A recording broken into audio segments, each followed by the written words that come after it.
بسم اللہ الرحمن الرحیم۔ محترم سامعین، 9 یا 10 محرم کی صبح کیا جانے والا یہ روحانی عمل رزق کے دروازے کھول سکتا ہے۔ اگر آپ قرض، تنگ دستی یا پریشانیوں میں مبتلا ہیں، یا آپ کی کوئی جائز حاجت ہے، کوئی مشکل ہے، تو اس عمل کو لازمی کریں۔ 9 محرم الحرام یا 10 محرم الحرام کے دن یہ مختصر سا عمل آپ کر سکتے ہیں۔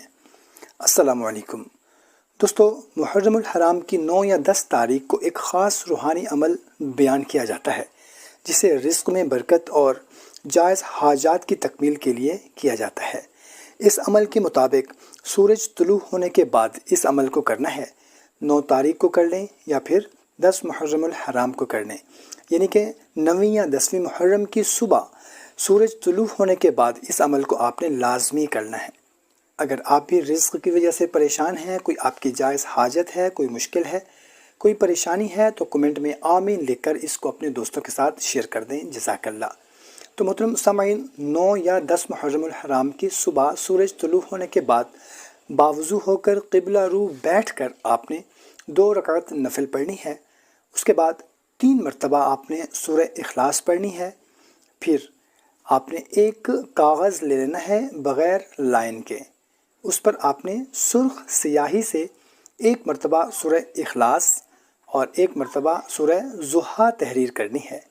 اسی کاغذ کی دوسری جانب دائرے کی شکل میں آپ نے بسم اللہ الرحمن الرحیم 130 مرتبہ لکھنی ہے، اور درمیان میں 1 مرتبہ یہ درود پاک آپ نے تحریر کرنا ہے، اللہم صلی علی محمد وعلی آل محمد۔ اس کے نیچے آپ نے لکھنا ہے لا حول ولا قوت الا باللہ العلی العظیم۔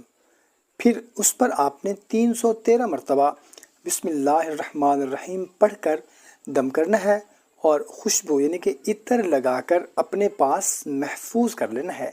انشاءاللہ عز و جل اس عمل سے رزق میں برکت و فراوانی پیدا ہوگی، تنگ دستی دور رہے گی، اور مختلف حاجات کی تکمیل کے اسباب پیدا ہوتے رہیں گے۔ آپ کی جو بھی جائز حاجت ہوگی، جو بھی جائز مراد ہوگی، جو بھی آپ کی جائز خواہش ہوگی، انشاءاللہ عز و جل وہ آپ کی پوری ہو جائے گی۔ اور اگر اس کے علاوہ کوئی بھی پریشانی ہوگی، کوئی بھی تکلیف مصیبت ہوگی، تو وہ بھی انشاءاللہ عز و جل ختم ہو جائے گی۔